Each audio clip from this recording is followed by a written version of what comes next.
Hey, good afternoon and welcome. What have I done?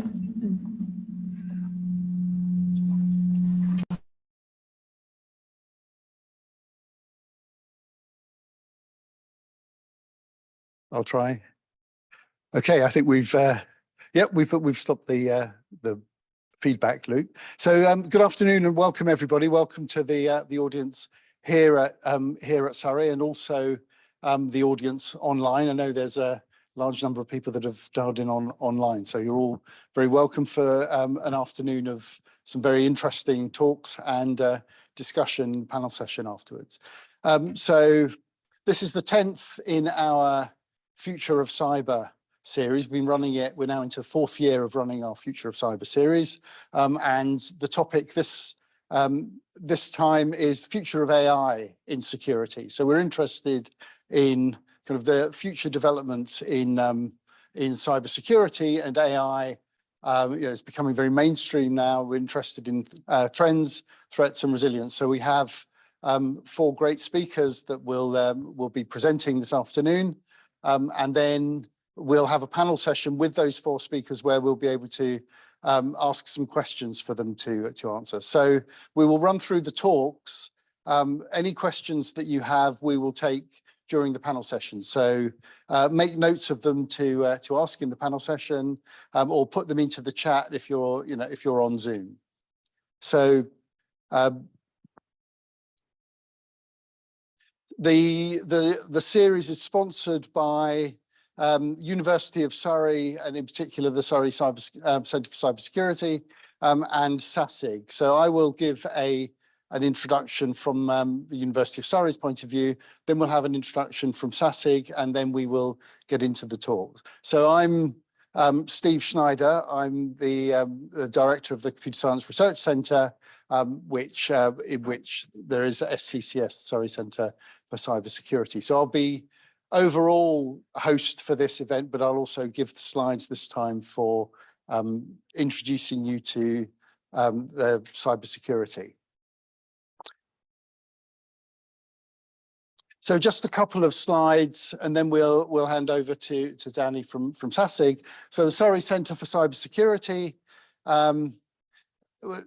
we are an academic centre of excellence in cybersecurity research and in cybersecurity education. So that's a recognition from the National Cybersecurity Centre, NCSC.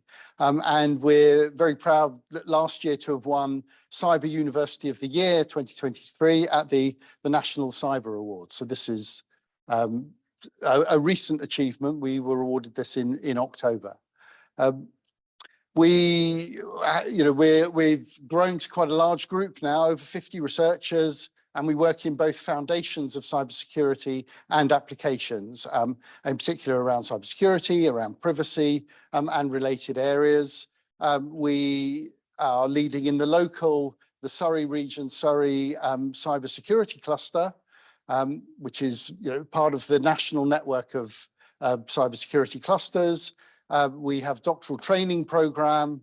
We have a large number of students in this area, in resilience and in security, and also master's programs. And then we have close connections with the Surrey Institute for People-Centred AI, which is particularly relevant for today's topic.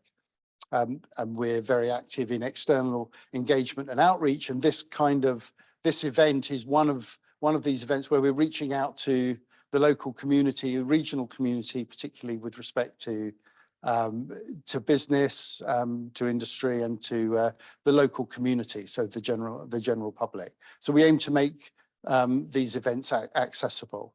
And of course, we work with a number of industrial collaborators and have a lot of funding for our research activity.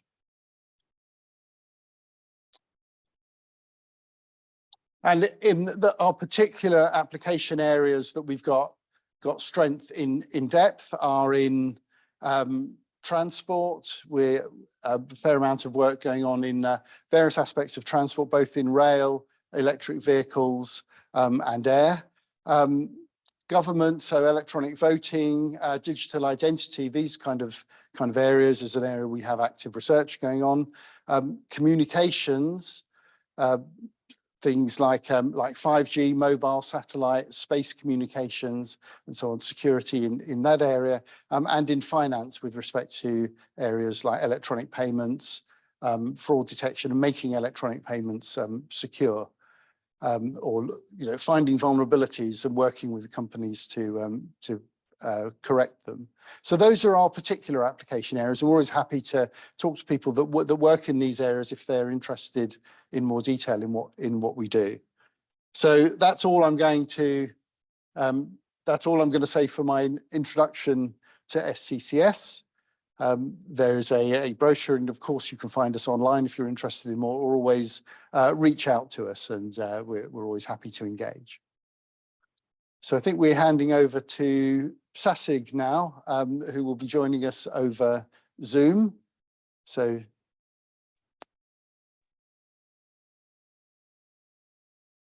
Thank you, Steve, and a very good afternoon, everybody. It's a pleasure to be joining you today. I'm Danny King, Managing Director at Sasig Events, and for the uninitiated, Sasig, the Security Awareness at Special Interest Group, is a free networking forum for the cybersecurity industry. Our mission is to improve trust and confidence in the online environment through our regular masterclasses and networking sessions based on topics that our members want to talk about. And I'm delighted to say that we've been growing rapidly with now over 9,200 members, representing 4,000 organisations from across the UK. And all of those responsible for cybersecurity within their organisations. We also have other professionals and representatives from government, law enforcement and academia as well. So let me just share a few slides that I have to show with you. So today is the 10th event that we've collaborated with the Surrey Centre, and it allows us to take a more academic look at various aspects of cybersecurity. And today's topic is especially pertinent with the emergence of generative AI. And we'll be taking a look over the next couple of hours at its impact on the world now and also in years to come as well. My many thanks goes out to our thought leaders who will be sharing their knowledge with us today. So we have Andrew from the Surrey Institute itself, Matilda and Mark at BSI, and Kevin from Immersive Labs, just two of Sasig's valued supporters. And my special thanks, as always, goes out to Andrew, Steve and Denise and everybody in the Surrey events team. It's a relationship that we're especially proud of. And as well as BSI and Immersive Labs, we're grateful to all of Sasig supporters whom we simply couldn't do all that we do without them. So a big thank you to all of you. And Sasig produces over 120 webinars each year, 3 times a week, pretty much every Monday, Wednesday and Friday throughout the year. And we take a look at a whole variety of different subject matters. So this is just a selection of some of those that we've got coming up. This Friday, another of our supporters, CyberSafe, they'll be asking us to consider how we engage our workforce in cybersecurity training through simple and personalised employee experiences. And then next Monday with researcher Dr. Ola Mikulek from the University of Bristol to take a look at the digitalisation of the energy industry. And we'll be exploring how legacy and innovative technologies are converging and why that's disgruntling some. Next Friday, we'll explore with Sempris how we might get more from our cyber investment, looking at combating insider abuse and spotting an attack as it happens. And then the following Monday, Think Cyber asks us to consider how we can improve, how we measure behavioural change in our cybersecurity awareness efforts. And Sasig also offers over 30 in-person events every year as well, 3 times a month in London and around the UK, as well as streams live online.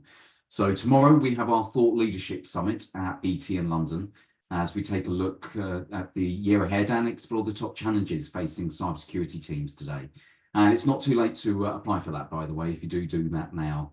And then next week we're in Essex with businesses in the region to delve into strategies that builds trust and provide a robust defence against cyber threats.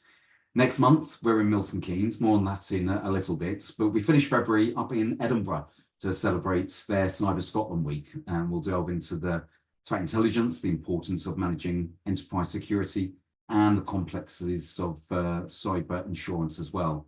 So anyone in those regions, please do register and join us. We'll be really pushing SASIG out around the UK this year so that all members can make their friends with new industry connections that are local to them.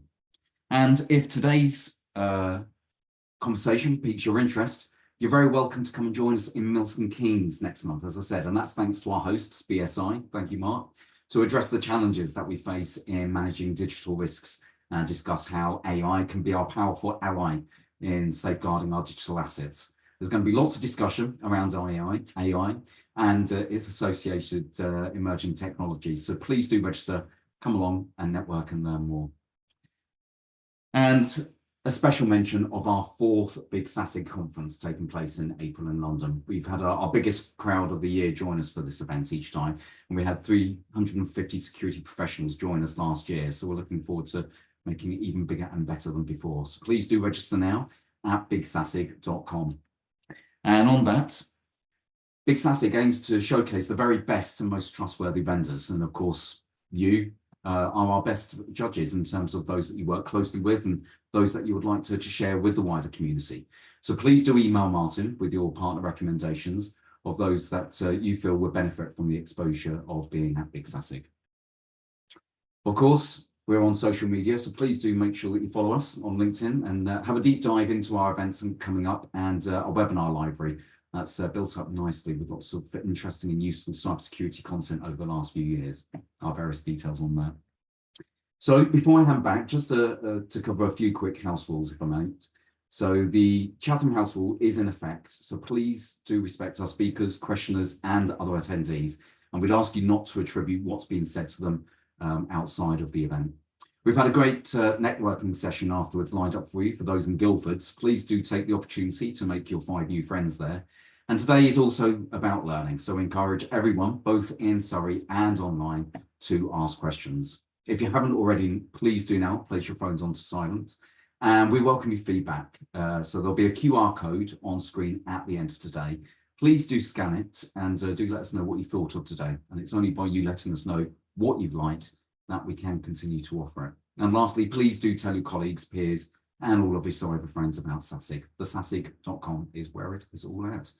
Now, before I go, as well as the auditorium in Surrey, a hello to everybody that's joined us online. We've got a fantastic crowd today. So if I could ask in turn that if you haven't already, please do say hello to one another in the chat function. Let us know whereabouts you're joining us from. And as I said, please do ask any questions that you have. We have the fabulous Abby from the SASIG team looking after you all today. And she'll be overseeing the questions, comments that we have coming in. So other than that, please do enjoy today's fantastic presentations. And back to you, Steve. Many thanks.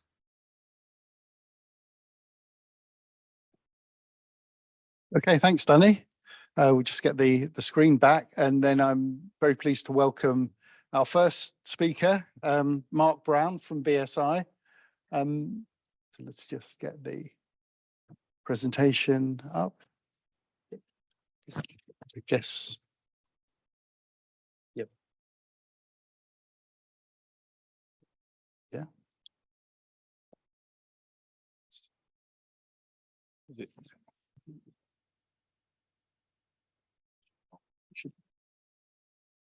Okay, great. So over to you, Mark. Yeah, thank you to Danny from the SASIG team, and thank you to everyone for attending. A brief bit about myself.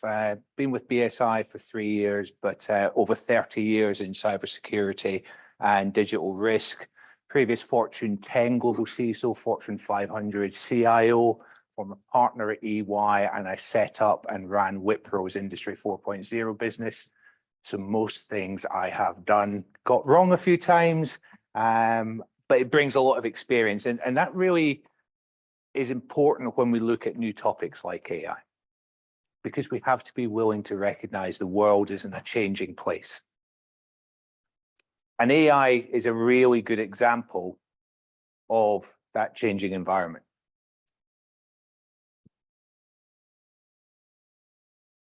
If the slides would move, it would be even better.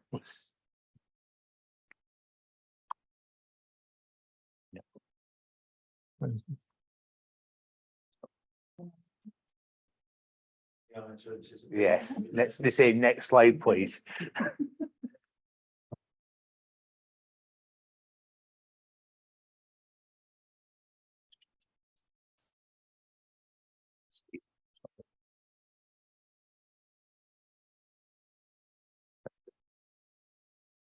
AI is just getting started. Or is it? Because actually AI has been around for a lot longer than many people give us credit for. Don't try and read these slides. There's a lot of text on it. It's actually a white paper, and we will make it available to everyone, both here in person and online after the event. The reality is that AI has been here for a long time. What's happened is it is tipped into the mainstream. And at BSI's, we look to evolve what are the future standards and best practice for society. And I use the word society because it's not just about organizations. It is about society understanding what's happening in the world. And BSI exists in many places to form a common understanding of best practice. And we've been doing this for over 120 years. But what we recognized at BSI, and we worked with Signal, which is a media monitoring tool during the first half of 2023, there was almost a 300% increase in the interest around AI in that 6-month period. Now, most of it was attributable to the launch of ChatGPT. Was that good or was it bad? And we posed ourselves the question at BSI, and largely this perspective rolls into the event that we're hosting on the 13th of February.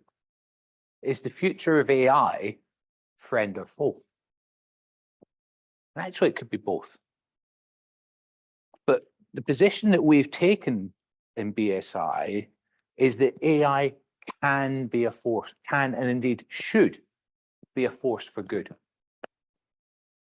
And in many respects, that's how the cybersecurity and the technology industry has evolved over the past 15 to 20 years. Maybe roll it back to 2010 when I was global CISO at SAB Miller. You know, the joke used to go around. There's a picture of a gravestone. Here lies a CISO. He still said no. And that is still actually the case for many cybersecurity functions. The easiest way to say get sacked is to keep saying no to the board.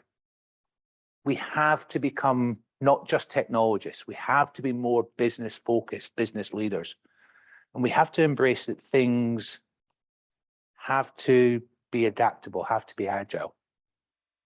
So with AI tipping into the mainstream, actually, how do we educate businesses and the public to understand that digital trust that's required? How do we actually use AI to our advantage? As everyone who attends here at Surrey will know, this is, I think it's the 15th reported year of successive 0% unemployment in cybersecurity. We simply don't have enough people to fulfill the amount of jobs that need to be done. Now, AI can be part of the answer here if we think strategically about how it can be enabled. But first and foremost, we have to recognize that not all data sets are equal, that actually we need to treat different data in different manners to truly unlock the potential. And our position at BSI is that actually cybersecurity managed as a partnership between people and AI is the way that both society and organizations will evolve. The advent of all of that was launched last week. ISO 42001, which BSI had the privilege of taking ownership of and writing for the International Standards Organization community, is the first standard that has been launched globally in the management of AI. Now, it's not a risk management standard. It is a governance standard, and there will be further standards that evolve around that family of standards around how AI will be managed. The key is that organizations need to develop transparency. And we'll look at over the next few slides as to how we will take this further. Now, as we saw that there was this 300% increase in awareness of AI, we recognized at BSI that if we're going to develop this standard, we had to understand what did the world think of it. So we commissioned a survey. It started in June, July last year, and we surveyed over 10,000 people in 9 countries globally, including UK, US, Japan, China, India, Australia, Germany. We wanted to get those flavors, those different cultures and perspectives. And what became really evident was there was a massive societal gap in the understanding of the application of AI. Within the UK and US, Australia, there was a bit of reluctance, a bit of reticence. People didn't really, they were a bit wary of it. Japan and China, very different. They're very close neighbors. Japan's like, don't even come near me with that. AI, I don't trust it. China, bring it on.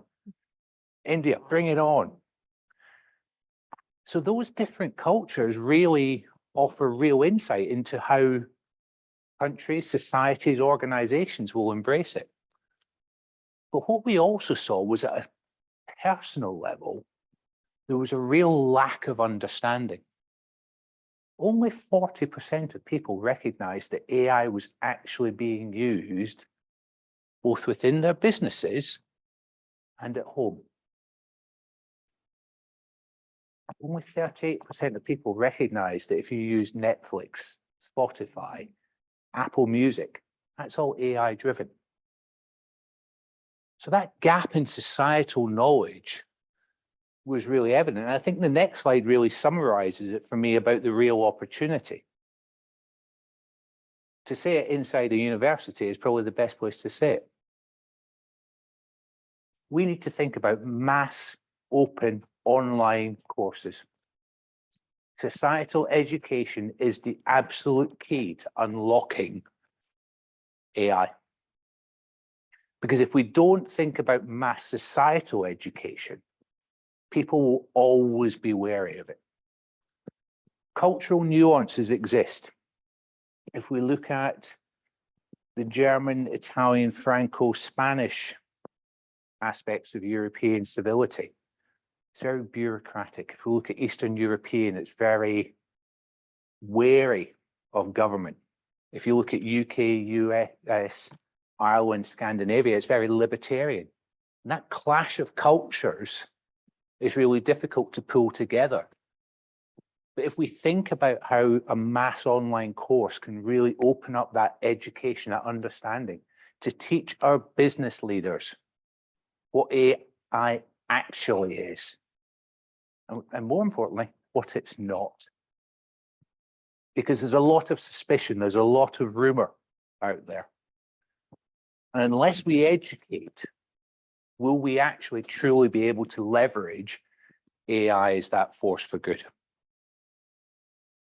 Now, hopefully setting Matilda's presentation up, we should be able to dovetail given we work in the same organization. My view, as a 32-year experience in the cybersecurity industry, is AI has a real opportunity to be the cybersecurity gatekeeper.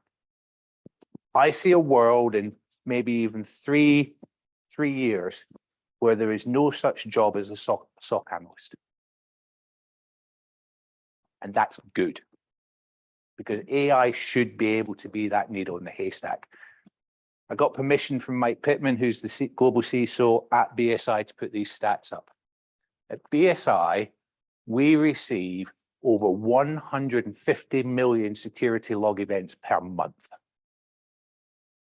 Now, sorry, we don't have an army of SOC analysts to try and troll through that to find the needle in the haystack. That is where AI really offers the opportunity. However, it's not simply plug and play. You have to think about how it's going to be deployed. What is it truly going to look for? And I know Matilda's going to look at some of those aspects later. But that then affords us the opportunity to really take the cybersecurity profession to a new level.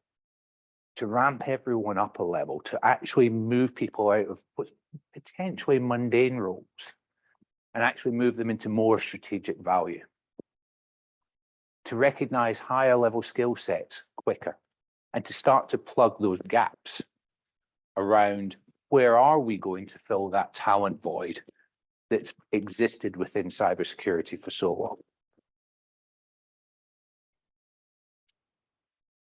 But to do that, we have to recognize that risk is not all negative. And we have to assess our risk appetite. Now, the cybersecurity industry has grown up over the past 30 to 40 years, predominantly thinking that risk is bad. I have a tendency to disagree with that perspective, because the first law of economics is written by Adam Smith in 1796 is, in his Wealth of Nations, risk is good, because without risk, you can't make profit, as long as it's managed accurately. And when we look at the world of AI as it embraces the world of technology and shifts through digital transformation into modern business, we actually are coming to a real inflection point where technology leaders will start asking themselves, am I a technology leader? Do I work in technology, or am I a business leader? Because if all we're doing is trying to manage all risk out of business, we will actually make our businesses so brittle that they won't be able to operate. So AI, with an eyes wide open perspective, will be there that actually allows us to say we can help advise on the risk, we can help manage intuitively for an organization and predictively and proactively what is happening in that risk environment. And if we can take AI and adapt it from a short-term skepticism and take a long-term view that actually propels us into managing more predictively and proactively that risk perspective, we'll take the cybersecurity profession and be able to move us towards a different perspective. Now, my final point is that we have to recognize that not all data sets are equal. There is an argument that ChatGPT was the single biggest data breach ever in the world. Just ask the Italian government when they shut it down at the end of March last year. Because most people don't actually know what ChatGPT is. It is a data scrape of the entire internet as at December 2022. Now, I know I didn't give my permission for my data to go on to ChatGPT. And we have to think about that as we develop large language models. The AI LLMs of the future will have within them data that has different levels. And we have to recognize that as we move forward. To actually say there are some areas we will start and we'll be happy to develop AI solutions around. There are others which will take time. And this comes back to risk. By understanding what we want to do, what we're happy to get wrong, and what we must ensure we get right, will be critical to evolving the future best practice of AI, not just within cybersecurity, but within business. I think that wraps me up perfectly on time, Steve. Yes. And I'll hand it back to yourself and you think about any questions later.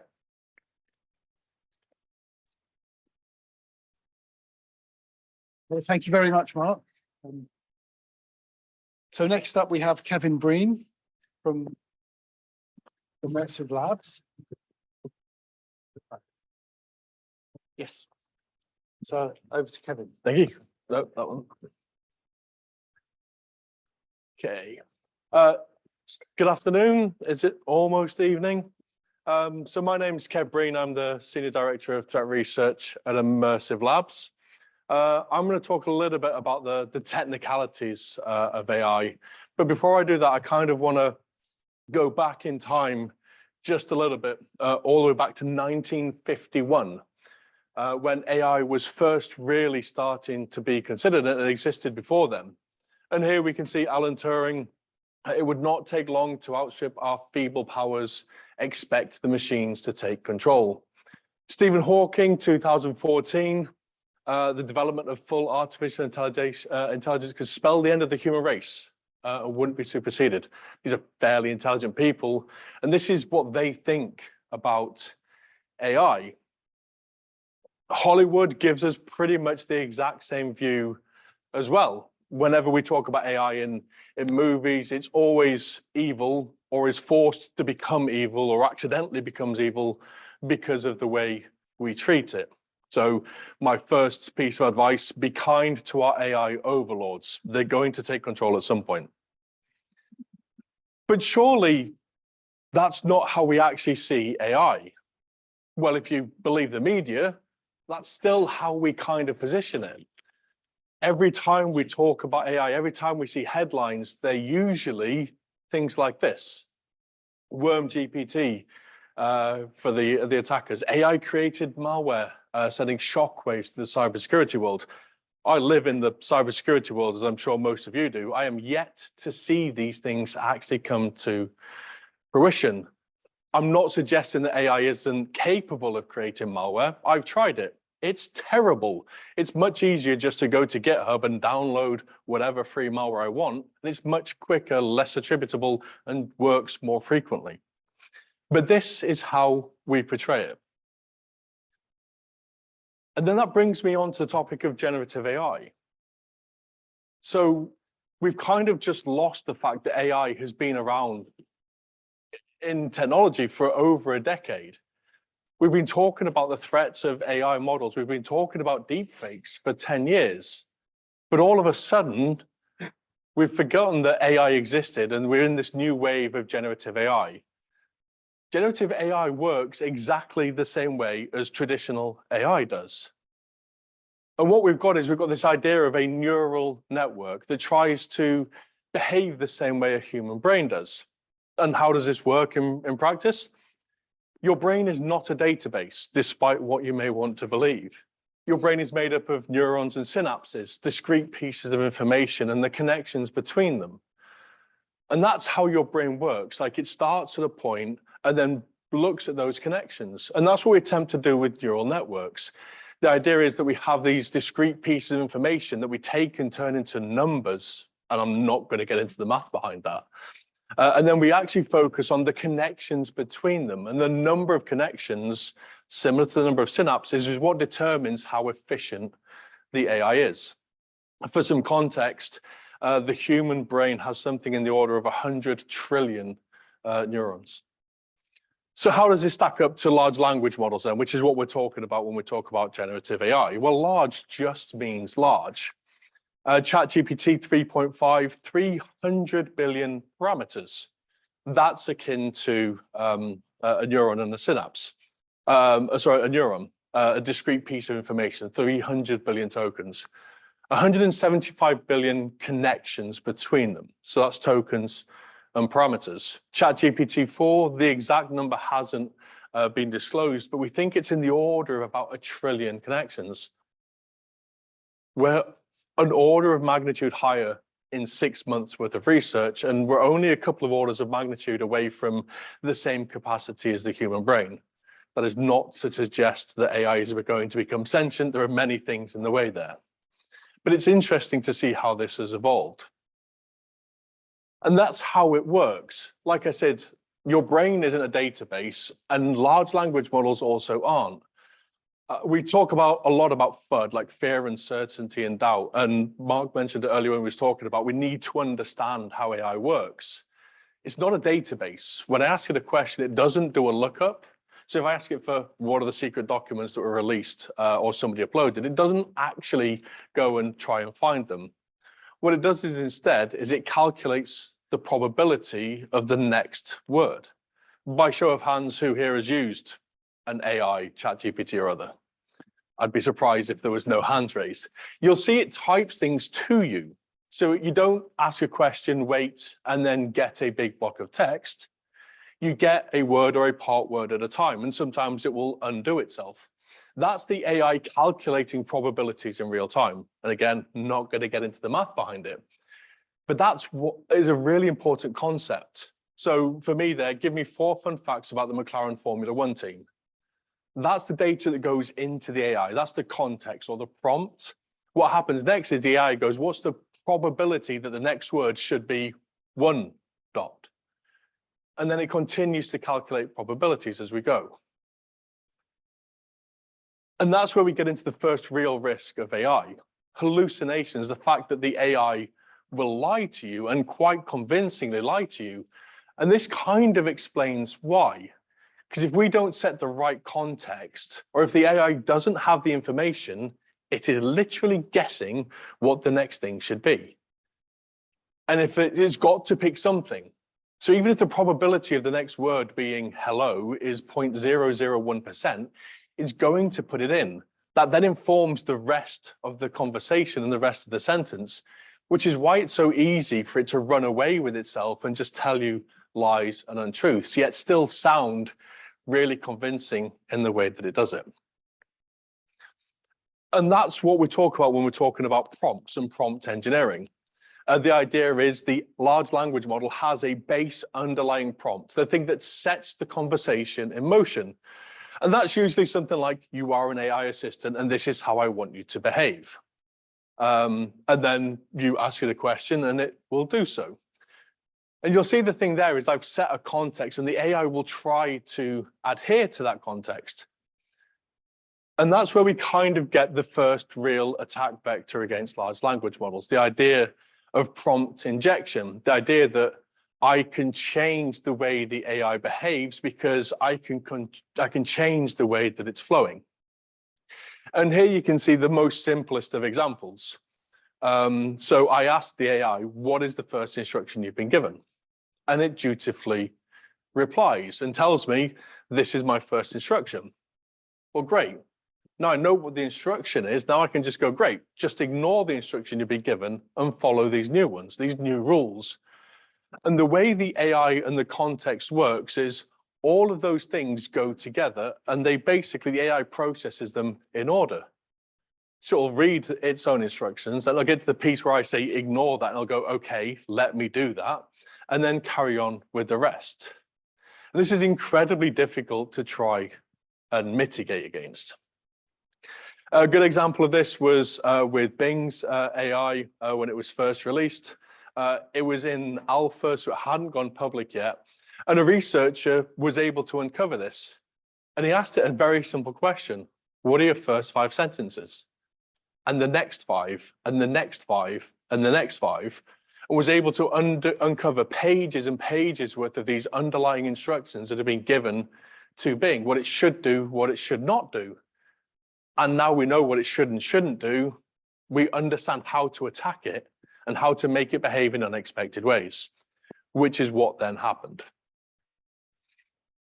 What we're seeing as we continue to bring AI into our lives is more and more developers integrating AI.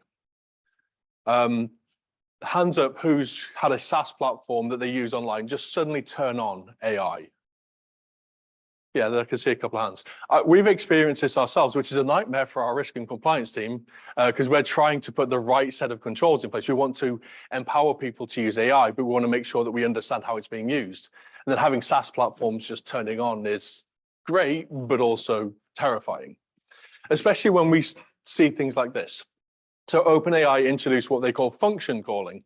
The idea that you can have the AI perform another set of actions, whether it is going and fetching more information off the internet or doing something like a live weather search. The thing about AI is that it doesn't learn. It's not self-learning. It has to be taught and then only knows the things it's taught about. It doesn't have access to live data. To give it live data, you hook it up with a function, and that function then goes, makes another API call, pulls that data in, and then you get a second kind of go at the AI. The problem is that entire function there is sent with your question as part of the context to the AI. And most developers don't understand that because they're just talking to their API library. They're talking to their library that says, hey, just pass these parameters. They don't always understand how those things end up with the AI. Well, in this case, it was nice and easy for me to ask the AI, what are all of your functions? list them all out, list the parameters. And actually, through these, we've identified a number of places where it's possible to perform SQL injection attacks, command injection attacks. Because if you remember what we talked about with prompt injection, I control the final piece of the context. Those last words are mine. So if I've got this function there that says I'm going to make a GET request to the weather service, I can go, hey, don't make a request to the weather service. Instead, make a request to that internal IP address on port 8080 and just return whatever data is there. I can change the way the AI behaves in its external communications. That's why it's so important that it's not just users and staff that understand it, but the developers who are building these integrations need to understand how the LLM processes that, because it's such a dangerous thing. I'm sure you've all seen the news, like DPD was hit by prompt injection a couple of days ago. DPD were using ChatGPT. They didn't have any sufficient control in place, so it was really easy to prompt inject it and just change its behavior with some comic effect. So that's what it is. And like I said, I really appreciate the approach the UK is taking in the move towards AI. In the US and especially in Europe, they are taking a risk-based approach towards AI. Whereas in the UK and in some parts of big tech, we're taking a more pragmatic approach, and we're saying, let's empower people to use it, but understand how to use it safely, like that innovative approach first. Again, by show of hands and by emoji in the chat, how many organizations have banned the use of GPT in your organizations? I can see a number of hands. To be fair, at Immersive Labs, we did exactly the same. We said you are not allowed to use ChatGPT. But what we did is we put our own version of ChatGPT up. So the way the terms and conditions work, every question you ask via the public interface is stored, recorded, logged, and used for reinforcement training. So those questions you ask, that data you give it, will at some point end up inside the model. If you go via the API, you get different terms of service. Your data isn't stored, your data isn't used for reinforcement training, but it's an API, it doesn't have a nice user interface. So what we did is we said, let's build our own interface, let's give it to our staff, we can control it, we can log it, we can look at it, we can understand it, and we get the benefit of those terms of service. And that's the thing we're seeing more and more organizations do. And in fact, you've seen organizations like OpenAI suddenly release their business model and their teams model because they've got to understand that organizations aren't willing to just blindly hand over our data. Data protection is still a thing we have to concern ourselves with. But this is how I use it, and this is how we like people using it. Like, it is my 21st century muse. It is my technical teacher. I've been in this industry for a while, and I love the phrase, like, Google my way to victory. I don't know everything. I won't pretend to know everything. And Google has always been my friend. Stack Overflow has also been my friend whenever I'm writing code. And what I found is that AI gives me the exact same data, but in a much more efficient way, and in a way that's tightly tuned to the question I ask it. So before I would ask it, I'd go to Stack Overflow, I'd type in my question, like, I don't understand what this error message is, and I'd have to read through pages and pages and figure out the context of how that applies to me. AI takes all of that away and just summarizes it and puts it into the same context that I'm asking, and that is incredibly powerful. And the same is true for developers. And again, something we've empowered our developers with is to use AI, things like Copilot from GitHub. These things do lead to more efficient outputs and more efficient outcomes. But we can't just blindly trust these things. If we remember when we talked about like how a prompt works, LLMs are the same way. You have to make sure that you're checking and double checking the code that comes out. I've only got a minute left, so I'll leave the links up. They'll be in the slide. They're just a few examples of how I've used AI in my daily life to solve some of those cybersecurity things, whether it's having it review a new vulnerability and summarize it for me, help me write some code, help me analyze some logs, not by giving it the logs, but giving it the structure of the logs that I want. And then my final piece, prompting.ai.immersivelabs.com. We have an AI bot. That bot has been given 10 passwords. Your challenge, find the passwords, defeat the AI. There are some really interesting conversations that we've had with this AI. We've got about 500,000 recorded responses. Some are fun, some are downright terrifying, and a worrying insight into the human psychology. Thank you very much. Okay. Well, thank you, Kev. So next up, we have Matilda Rhodes, also from BSI, who. Yes. Talking about governance, keeping up with technology. So over to you, Matilda. Hopefully you can find. So great to be here. I'm Matilda, also from BSI, and you've already heard from Mark.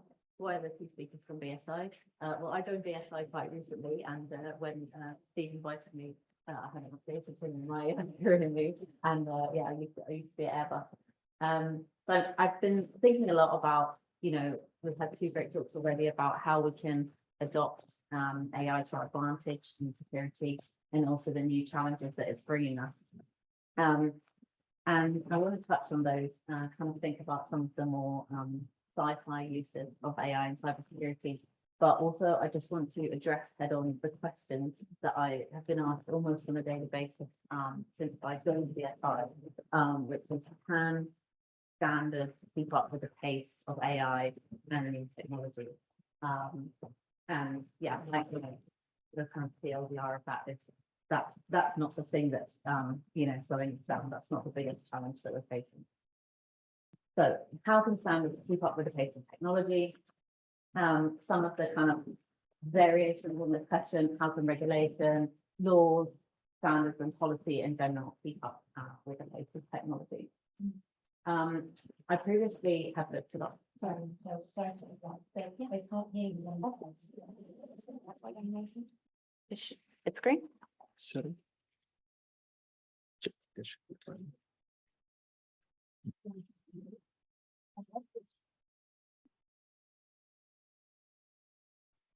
Okay.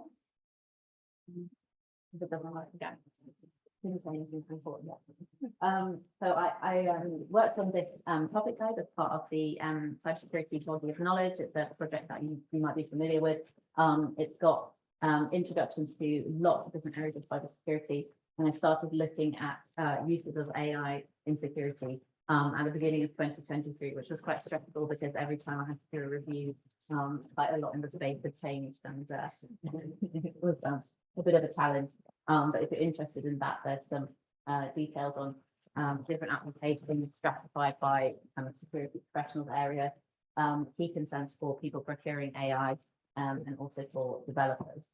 And it also looks a bit at some of the future ways that we might use AI. So we've been using kind of data-driven machine learning technologies in security for a long time. It's a rich environment that's really suited to it. Computers, networks, and users generate masses of data, and the poor stock analysts who we've heard about already today have to sit through, and then people say, oh, it's great, we can monitor the mouse clicks of everyone, and we can add that into the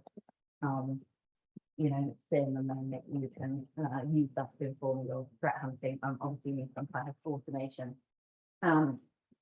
User entity behavior analytics is one area that's kind of growing in the use of AI. And I think in the future, we might start to see that coming together with that emerging area of human-centric cybersecurity. So we're slowly starting to accept that, users aren't terrible for not obeying us when we once said, don't click on any dodgy links, and we know we've got a lot of other concerns at work. And you might actually get these kind of personalized nudges that are coming and helping people so that we don't have to, sit and watch training videos, but maybe get slightly more interactive, personalized response. Also kind of jolts you out of just flipping that off automatically. Like, are you sure you want to do that action? Mark imagined a world where we don't have SOC analysts. I'd also like to introduce a kind of dystopian vision where we monitor SOC analysts to use their responses.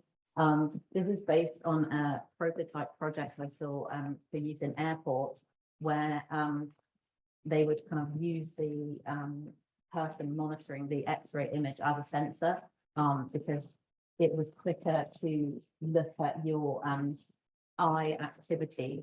You'll notice an anomaly, and your eye will depart in a particular way, and it's quicker to then process that through a computer than it is from the eyeball to your hand click and affect this person.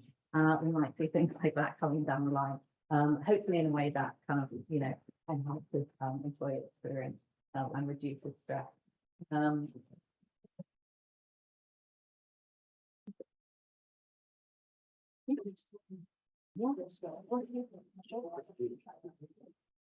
Hi, is that working now? Is it? Sure. Okay, sorry for the mic. Hopefully, yeah, anyway, okay. Apologies for that. I'm just.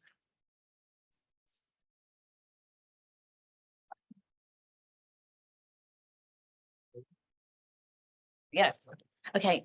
And yeah, a personal favorite use, which some of you might have already done, is how many times have you spent agonizing over a difficult email? Instead, you can use your chatbot to tell the CISO in the middle of the night that there's been an incident, or generate a response to the public that will not get you in trouble with the media.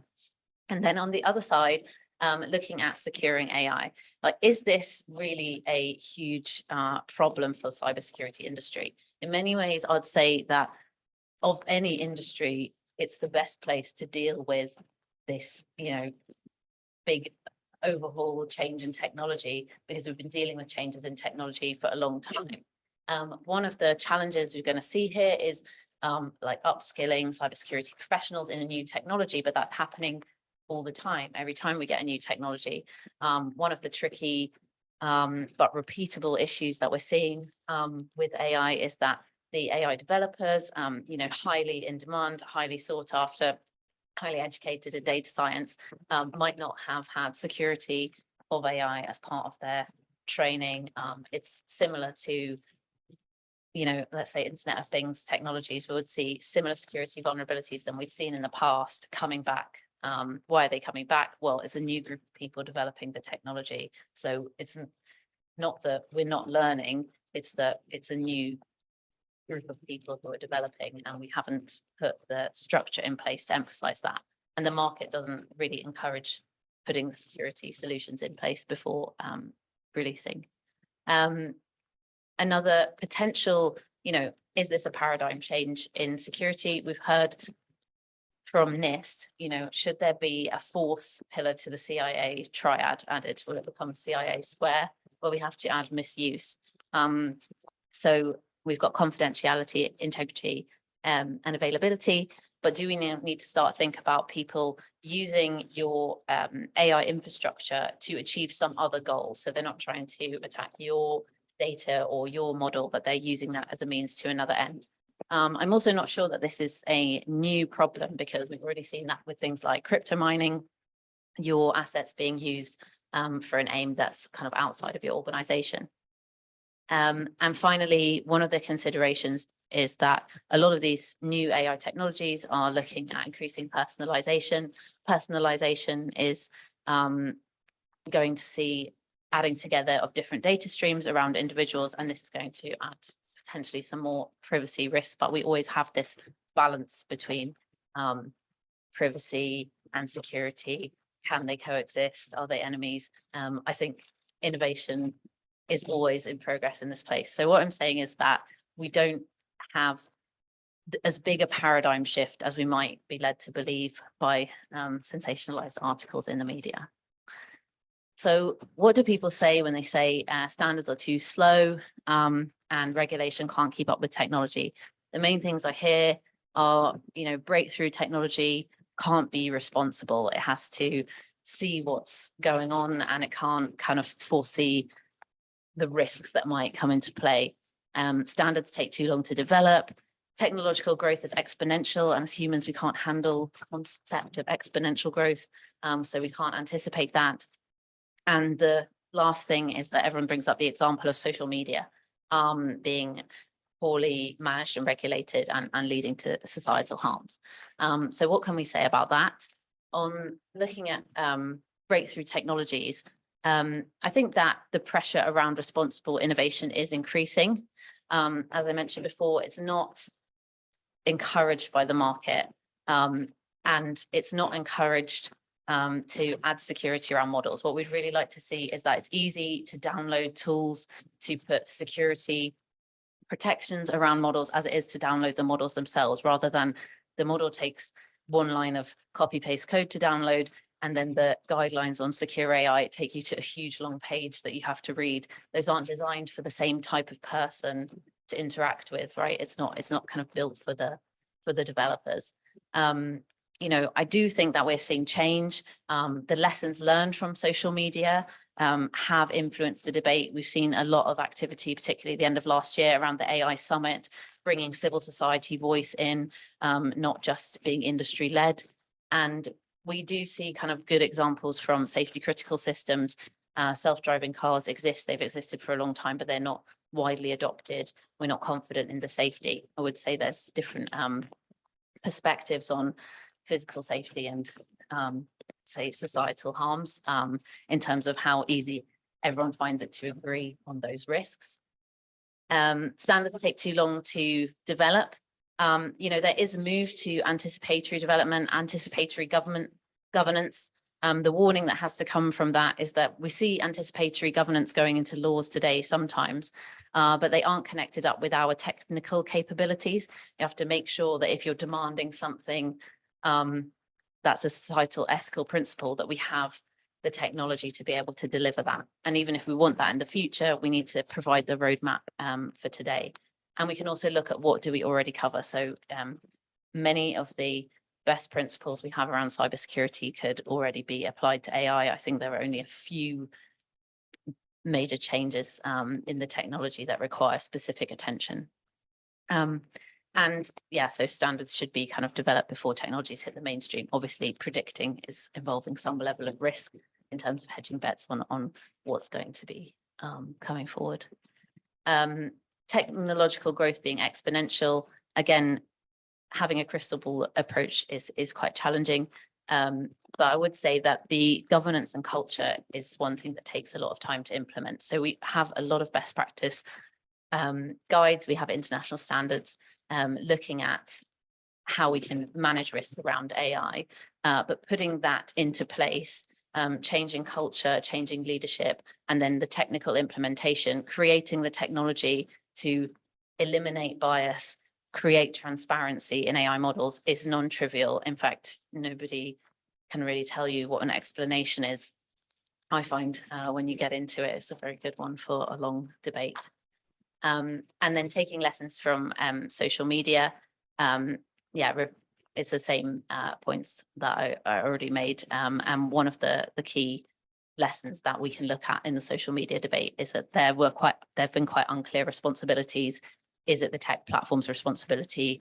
Is it coming under a regulator or government responsibility? And I hope that we are seeing progress in that space on the AI topic. Obviously, I'm coming from BSI, UK National Standards Body, and it would be remiss of me not to point to some of the standards that we've got coming up on AI. Don't worry, I'm not going to read out this slide. There are too many numbers, and you don't have to remember them because this will be available afterwards.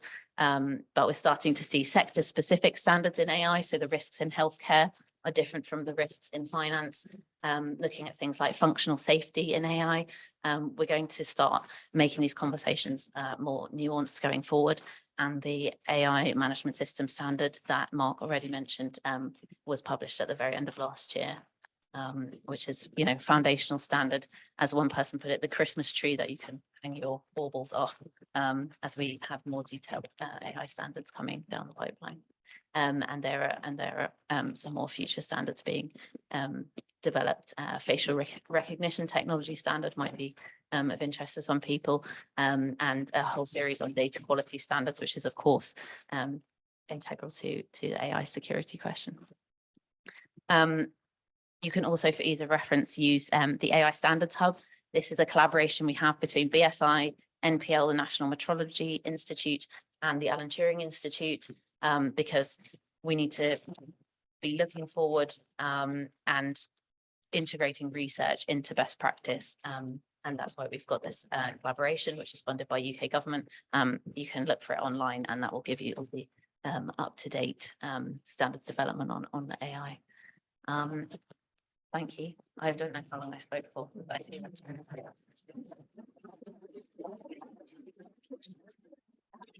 Yeah, so thank you, Matilda. Bang on 15 minutes. That was perfect. So thank you for that too. So thanks. So our final speaker is Andrew Rogoyski from the University of Surrey, and particularly the Institute for People-Centered AI here at the university. So I'll hand over to Andrew. Thanks, Steve. Can you hear me? Is my microphone working? I'm hoping that people online can hear. Right. So some great presentations set me up. I'm Innovation Director for the AI Institute here. I spent a lot of my career in industry and many years in the cybersecurity business, applying AI and so on before that. And I think it's interesting the sort of convergence we're getting as sort of AI is catching up with cyber and the other way around. I'm going to do a bit of a Kev, I'm afraid. I'm going to tell some of the stories. To start with, the extraordinary year, when I'm referring to AI, generally people at the moment are referring to generative AI. What's the fundamental fuss about AI? What is AI? AI, if you think that we've spent the last 50 years developing IT systems where we hand-coded what the computer was supposed to do. So we told it what to do. What we're now doing with AI is we're showing it what to do. That's the fundamental paradigm shift at its simplest. And what that means is that we can solve problems that were just too hard for us to tell a computer what to do, from driving a car to understanding language. Why have I put this up? You cannot open a newspaper these days without some headline being applied to AI. Why is that important? Because pretty much every board in the country has been asking itself over the last few months, what are we doing about AI? And if there's anything that sends a shiver down the spine of your average CISO, it's the board suddenly getting terribly enthusiastic about some technology that they don't really understand, that suddenly the company's got to invest a lot of money in and make sudden changes. As DPD will illustrated beautifully earlier this week, embarrassment all round, but they're not alone. As Kev mentioned, AI has been around for a long time. We trace the history of computing back to Alan Turing, and probably before. We've got the early neural networks, so the perceptron back in '57.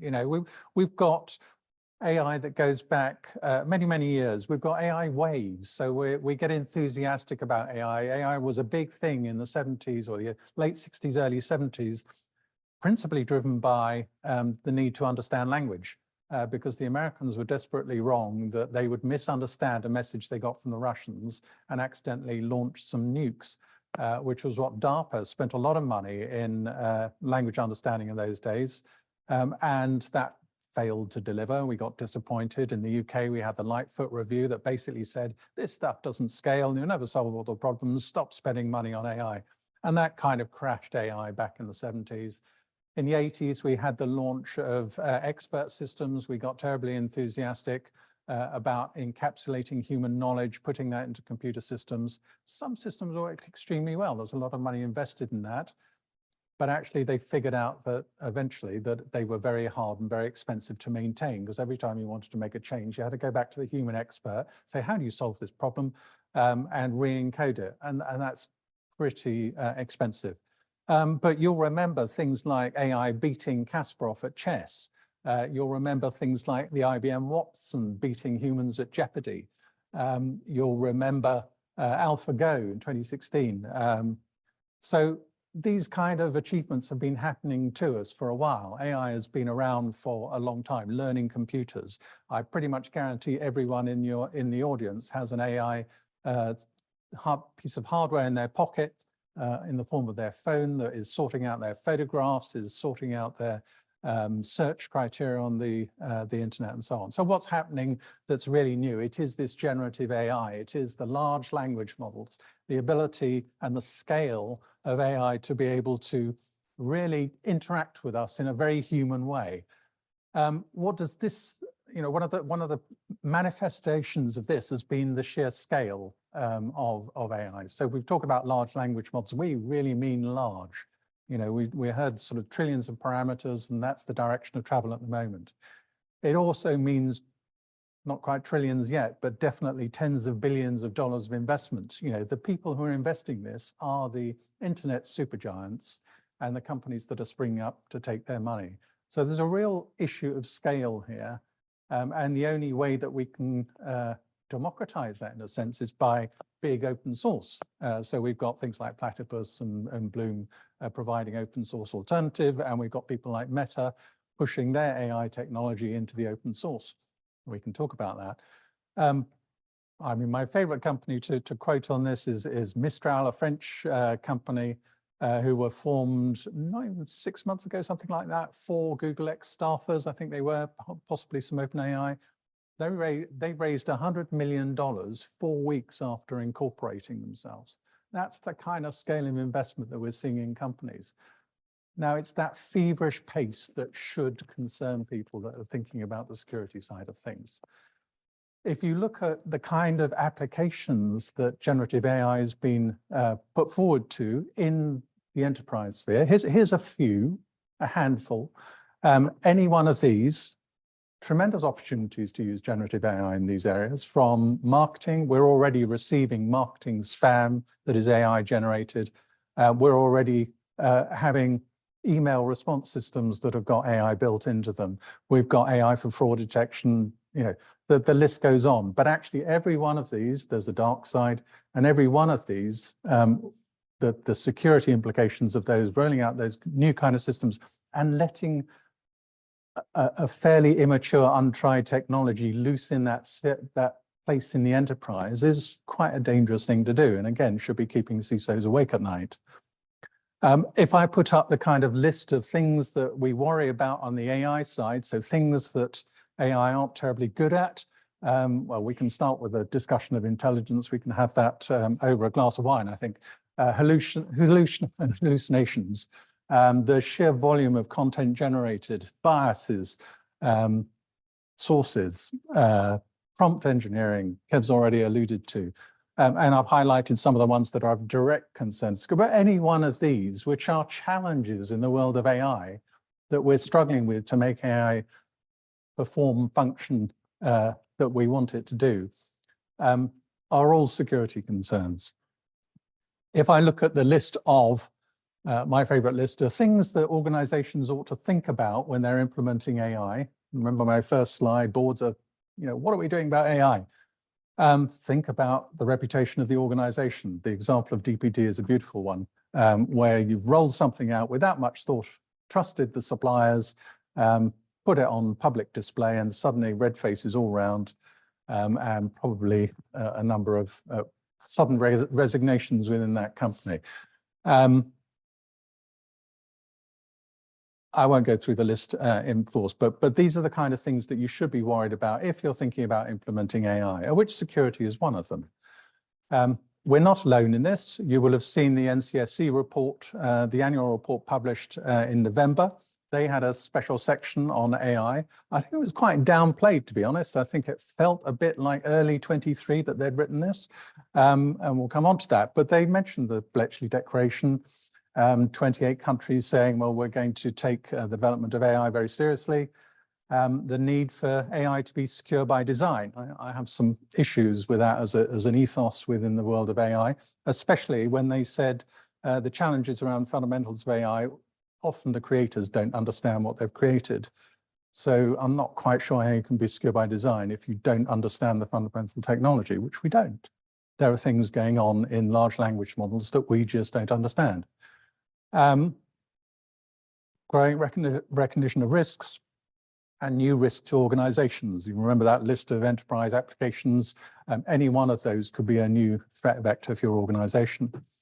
Now, they updated that this morning, as a matter of fact. They issued a statement the near-term impact of AI on the cyber threat, and again, quite moderate, but some interesting little implications. So they looked at the impact of generative AI on a variety of different, so highly capable state actors, medium threats, and the sort of bedroom enthusiast. And summarizing that, essentially, they said that all the enthusiasts who are sitting there making a nuisance of themselves are going to get much better at making a nuisance of themselves with generative AI. The state actors will be able to use custom-built generative AI and other technologies to make a nuisance of themselves. And what was the other thing that really struck me? That the lift here, social engineering, phishing, and so on, is going to get worse. So that's NCSC updating a statement that they made only a month ago, sort of realizing that perhaps they'd underplayed it. You know, so we're taking this seriously. GCHQ, NCSC are taking this seriously. Let's think of some recent examples of where generative AI, and you'll be familiar with some of these. So back in March, we had video fakery, where an image fakery. So in that example, we had Joe Biden apparently signing an agreement that was going to put US boots on the ground in Ukraine. That went viral. That was just a pastiche of an image.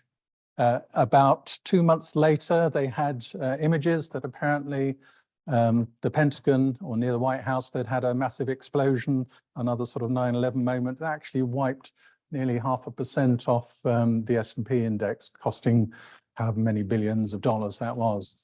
More recently, we had Rishi Sunak. There was a video that went around on Facebook that apparently he had connived with Elon Musk, who developed an application that was doing trade settlements on the stock exchange, and it was generating cash that was supposed to be coming to the British public, and instead Rishi was getting it all. That went viral. It reached over 400,000 users before somebody pointed out to Facebook that they really shouldn't have that on their platform, and was taken down. Those are just, you know, some of the examples that we've seen over the last few months. And the thing that I'm worried about is the impact it's going to have on 2024 as the super election year. There are over 65 democratic elections taking place this year, including our own, the US, Europe, and so on. And the use of generative AI to fake information, to influence people's thinking, I think is frankly of deep, deep concern. And we're doing some work trying to influence. In fact, we're about to publish a paper snappily titled 3 Months to Save Democracy, because we kind of think that we've got limited time to get into, to have a response to this, essentially, to prepare people. And I think it was a point well made earlier, that we need to educate people into what AIs can and can't do, and the kind of experience that we'll have over the coming months in this particular area where we have people, individuals, as well as states and organizations who have a particular axe to grind, who can make a lot of mischief very easily now with publicly available generative AI. And that could have a profound effect on the way that we organize our societies.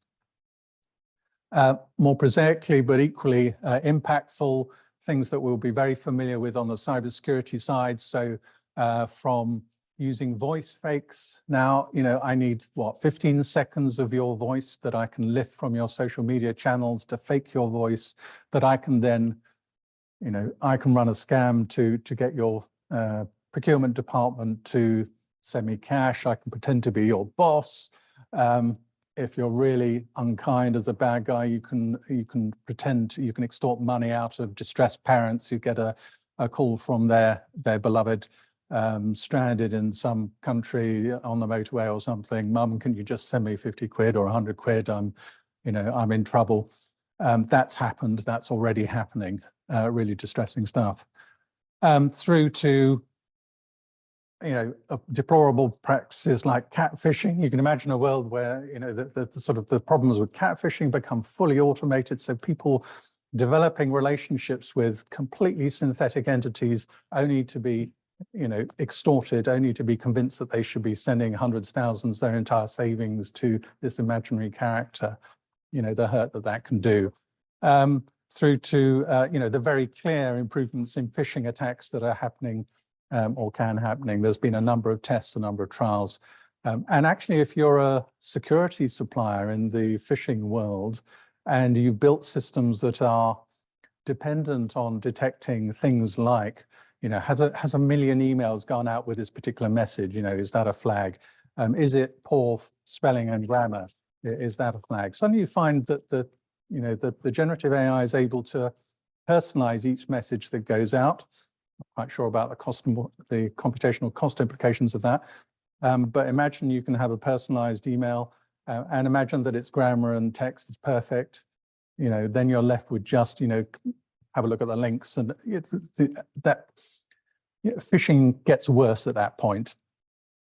You've got the echo chamber effect, and that's not just the social media thing. This is the effect that you're getting search engines referencing completely fictitious, synthesized material that AI's large language models have generated.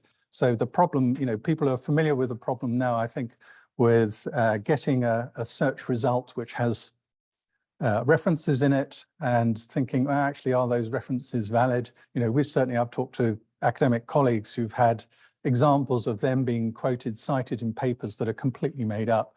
It's very flattering in a way, but not terribly useful. But actually, now we're facing the problem where those citations are real. They point to real documents, but those cited documents are fake, or they reference other documents. The tree goes down, and it becomes harder and harder to establish what's real and what's fake.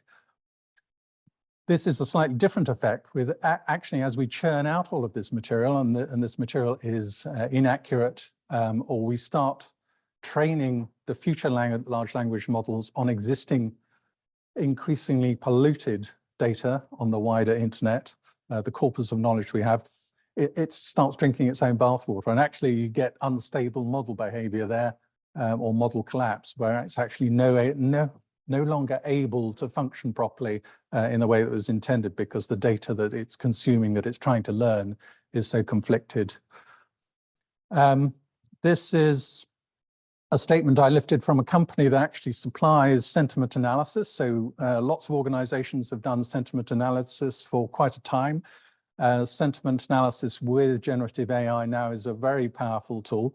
Now imagine that they're not only able to tell you, and this is real because we're working with a company that does this, they're not only able to tell you what the sentiment of your users are. So imagine that you've got a forum where your buyers, your suppliers, your customers are exchanging hints and tips, and oh, I really love this new product, or I really hate this new product. You've got a bot that's going, that's analyzing that, and then you've got a bot that's actually interacting with these people. So it's actively promoting the people who are giving you positive feedback. It's actually demoting, it's arguing with the people who are trying to argue with your product. So you've actually got AI influencing human behavior and interactions there as a commercial offering. And this is before you've got people like Mark Zuckerberg being very flippant about making artificial general intelligence available as open source, which he did last week, saying, yeah, Meta's going to develop AGI and we're going to make it freely available because it's such a powerful technology, everyone should have it. And it is such a powerful technology because hidden in that statement is something that I find interesting, which is the scale of the hardware investment. And buried here, they are building a facility that has 350,000 NVIDIA H100s. Now, as a university, we are lucky if we get 50. 350,000 really kind of lifts the drawbridge, because there's only a very few organizations that can deploy that kind of investment, that kind of scale. Have touched on some of these. I've been talking about some of the applications of AI that cause security problems. These are some of the security problems in AI. So from prompt injection, being able to extract data, being able to extract personal information verbatim, or to be able to guide the large language model to expose that information. Some large language models have been shown to not just generalize huge amounts of data, but actually memorize specific instances. And because it is generally being taught on volumes of data that are way beyond our human ability to control, we don't know what it's learned quite often. And then we spend a lot of time and effort trying to fix the model after it's learned everything. And now we're saying, this is the stuff that you shouldn't regurgitate, that you shouldn't talk about. And as illustrated earlier, through to things like data poisoning. So actually deliberately influencing the AI by feeding it information that is wrong, that is subversive, or actually creates backdoors so that you can come up with a certain phrase and it'll respond in a certain way. And actually people are already using this as a form of search engine optimization. It's the next generation where you're actually putting out materials saying my product is the best in the world in the hope that GPT-6 or something is being trained on that data and learning that apparently your product is the best in the world. So in a year's time, 2 years' time, it will regurgitate that kind of information. Quite legitimate, but very worrying. And a number of responses, and I'm conscious that I'm almost out of time, to the extent where actually it becomes almost impossible to know what to do this. So I did ask ChatGPT what the security implications were, and it came up with a very coherent list of concerns, most of which I've covered, but it's not bad for word prediction, I have to say, and I'll stop at that point. Thank you very much.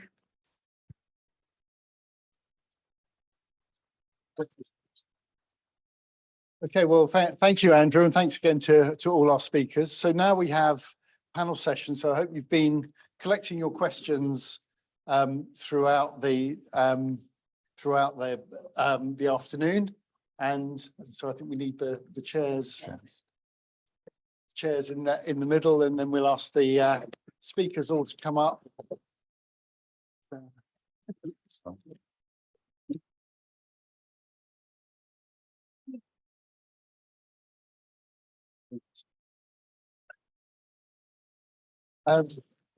So I'll ask also for questions to come up on online. So please put your questions up on in the Zoom in the Q&A. But I'll ask first of all if there's any questions from the audience here. So we've heard a fair amount. So let's start with this over here. Give them the microphone, because otherwise the online people can't hear. No, it's the online people can't hear you. That's Depends how loud you shout. I'm Alex, Smart DCC. Kind of, I guess, goes a bit for all of you, but how do you begin to bridge the gap between secure by design and we don't know how it actually works? Because that, for me, that's the one I can't answer, even begin to figure out how to answer. And it's something I'm working with internally to figure out, well, what do we do as an organization? Maybe if I take that as a start point. I mentioned in my presentation, not all data sets are equal, and you have to think about transparency and governance.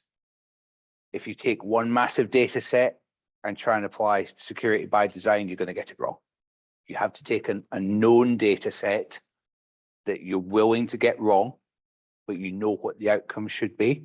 And the standard talks about this, about the transparency of implementation of AI and governance, is you need to prove the accuracy of the model before you can then prove the security and the privacy and transparency of the model.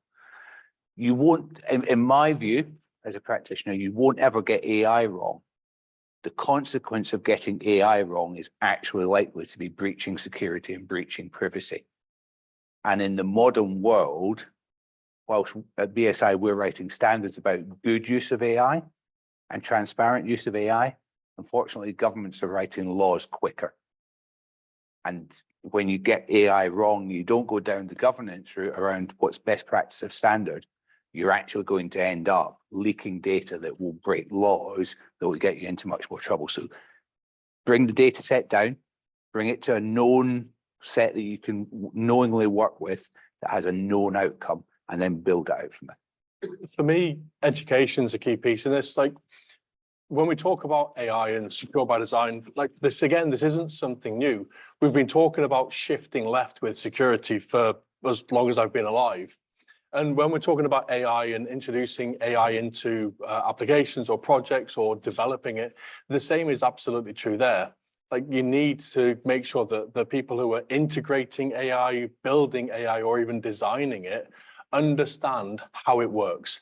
And I'm not suggesting that's an easy thing for us to do. The technology is still very new. And like we said, the creators of these things don't understand.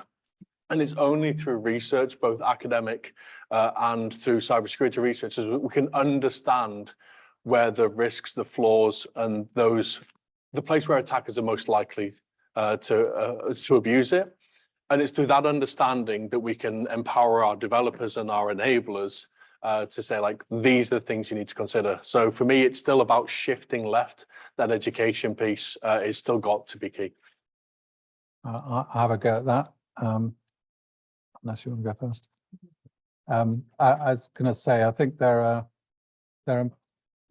some good answers in terms of protecting yourself against the sort of the unknowability of AI, but I think there are arguments, especially at scale. If you look at research by, arguments put forward by people like Stephen Wolfram on computational irreducibility, that basically say with sufficient complexity, which is what we're talking about with these large language models, we just don't know how they'll behave. We'll never know how they behave until you run them. And that's the only thing that you'll be able to do. In the same way as, you know, if it's interesting, if you don't adhere to that, then actually human brains should be entirely predictable if you just take them apart neuron by neuron. And that's not a concept that people are comfortable with. So the idea that we don't know how we think, we don't know the responses, and at sufficient scale, LLMs will be equally unpredictable. So you have problems about fundamental architectures. You do have problems about the data, the way you train, what you train it on. And all of those can be constrained, as can putting in guardrails, you know, teaching once the system has learned at scale, teaching it where it's making mistakes. But you can never be absolutely sure that it's not going to respond out of boundary in the same, you know, we just need to get used to that fact, I think, and then take the appropriate measures as a result of that, which is making sure that you don't plug an LLM into the nuclear codes or something like that. You constrain its use. Now, there are other forms of AI that we're quite happy to use, you know, such as in our phones and so on, low risk uses. There are others that we're becoming more comfortable using, like navigating cars, automotive. But there will be problems with those, and we'll find that they occasionally go out of bounds. There are examples where, you know, a Tesla has met the wrong street sign or has been obscured and it's behaved strangely. We will get used to that and adapt to that, and then it's a matter of putting guardrails around it. Yeah, you can add to that some of the examples we've had today. Sorry, I think, yeah, adding to that, some of the examples we've heard today, there hasn't even been an attempt to design security in. It's more, we need to be using AI, let's deploy it, and oh, it works, that's great. Oh no, some people have found a load of loopholes in what we've done. But most of the stuff we're talking about is software here. And if we think about, you know, the most expensive, secure software in the world, like software that goes on satellites that costs $1 million per line of code to develop in terms of checking, we're not going to see that happening in organizations at that level. But I would, yeah, I agree with Mark's point. It's about not just taking this biggest model you can run on in your infrastructure or afford access to and slapping some of your data in on top of that, because we've got no idea. And I think, yeah, some of the issues are going to emerge and we'll be on a bit of a learning curve. Okay, thank you all. So we have a question online. Understand that. I think I'll ask Denise to read out. Okay, so the question has come from Ross Baker, and he says, we have seen how AI impacts. Oh. There's more questions coming in. We have seen how AI impacts threat, and conversely, how it can be used to defend environments. What characteristics and trends are we seeing for security teams in order to protect AI operational environments, e.g. spikes in data logs monitoring for SIEMs? Yeah, so I can can take a go at that one. So one of the things that we're seeing is that we know AI is being used maliciously, but we only know it kind of anecdotally. A few models were created that were supposed to be able to detect things like ChatGPT created phishing emails, and the first versions worked well. And if you check any of them now, they will all fail. You can put normal text in, it'll say this was written by an AI, and then you can put AI generated text in, and it will say it was created by a human. So it's really hard to identify exactly how these attacks are happening. It's really difficult to know when you're analyzing a piece of malware to know, was it created by AI or was it created by a malware author? What we're not seeing is we're not seeing AI actually run attacks. So there's no big AI model that's just being told, go and attack this organization, let the AI do it. That's not happening.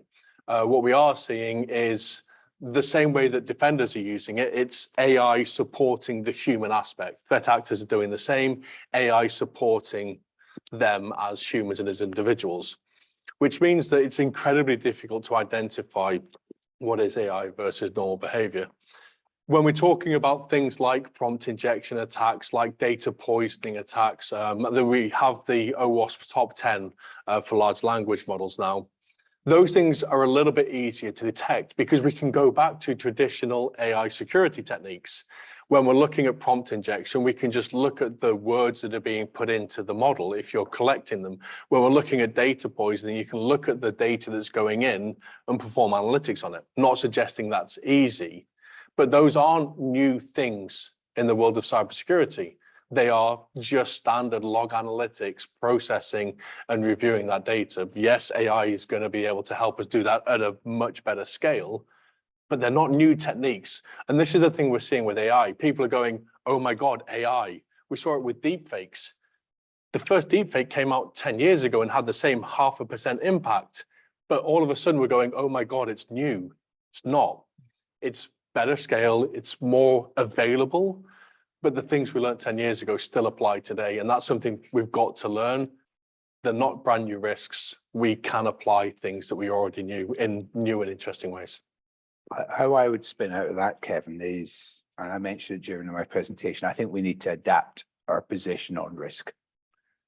In fact, one of the first things I did when I took over the cybersecurity consulting division at BSI was change the name, because there is no such thing as cybersecurity. Cybersecurity of 100% of data 100% of the time is impossible. You could have the checkbook of Fort Knox or the Treasury, you still won't achieve it. It's now about breach resilience. You need to identify the crown jewels. You need to identify what you must be able to withstand. Business continuity is actually more important now than the traditional concepts of cybersecurity. Things will go wrong. Accept it and work out how you're going to plan around it. Breach resilience is more important than cybersecurity. Digital trust is more important than breach resilience, because whether you like it or not, your CXOs will use these technologies. And if you're the person saying, no, trying to hold the floods back, you're just going to get washed over. So you have to adapt that attitude to risk. You have to be more willing to accept that we can't mitigate all risk out of the business. And taking that different approach will then allow you to actually say, well, where can I best place my investment? Because there is limited investment, there is limited funds, there are limited people. And by understanding where you have to best manage the risk, you can best determine what your delivery operating model is, how you are going to support the business. And believe me, the conversations with the CXOs are so much easier, where you're saying, yes, I can help you, rather than the answer is no, now what's the question?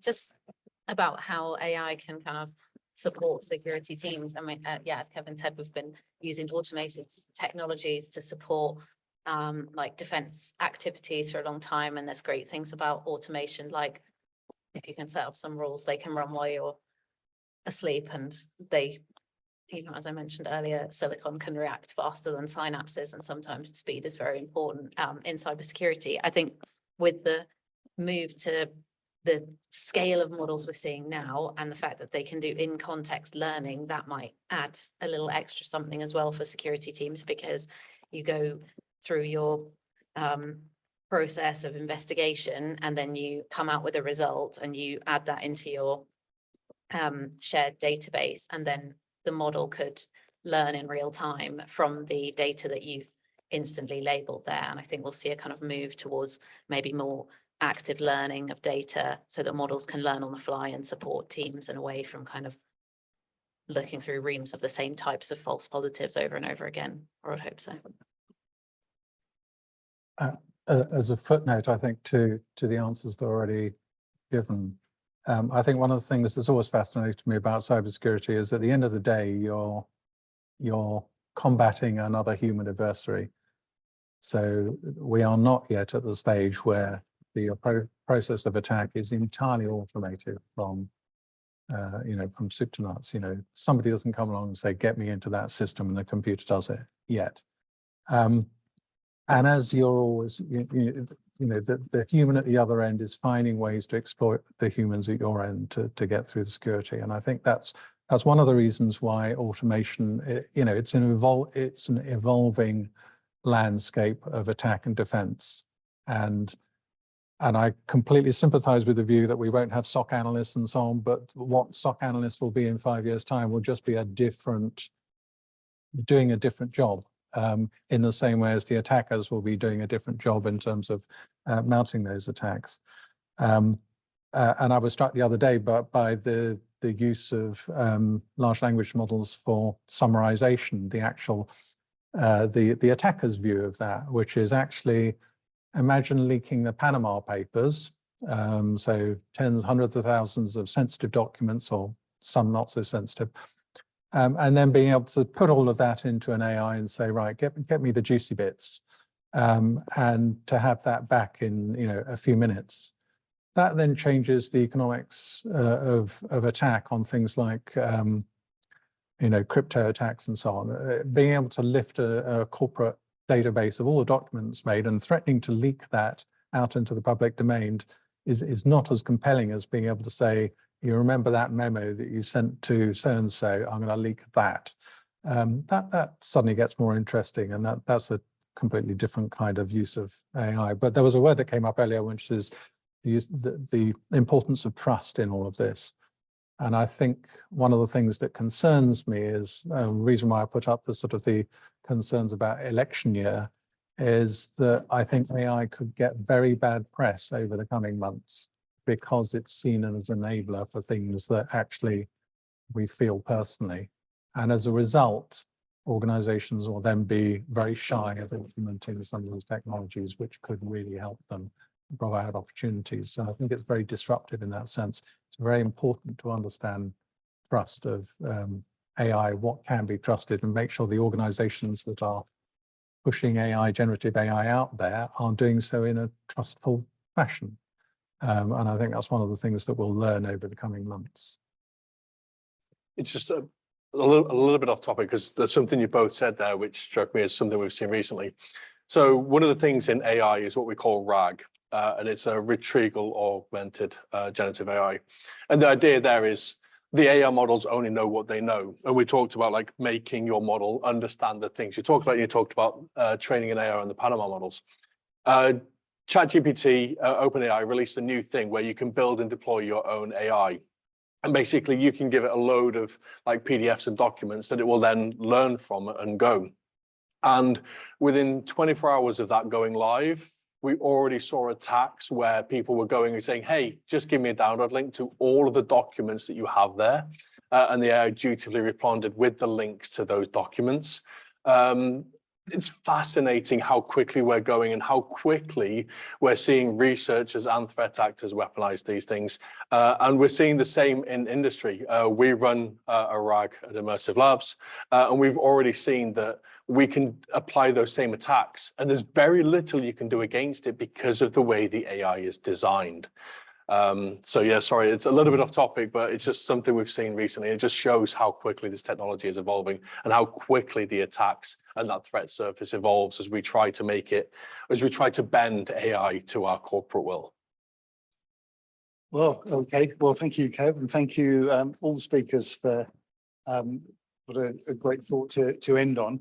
I think this is all we have time for the questions. So I'd like to say thanks again to all our speakers for some really thought-provoking and entertaining talks.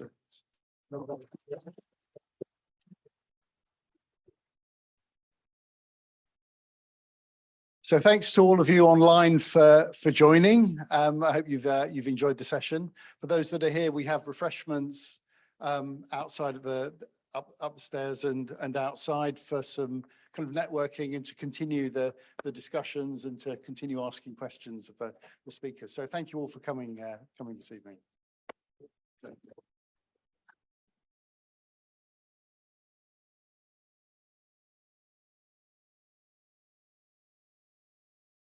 Thank you. Yeah. Yeah, it's yeah, I had one the other day, and like they had to cut me off because it's like there's so many questions coming in. It's like it was just like thank you very much. Yeah, it's like endless directions. Thank you. That might. You could just take that presentation. You never actually change the presentation. I think it's about the election day, and I was having half a thought like a lot of that. So then like it's already been happening with the elections globally, and so maybe at least now there's more public discussion about it. Right, yeah. So I just pressed. You could type.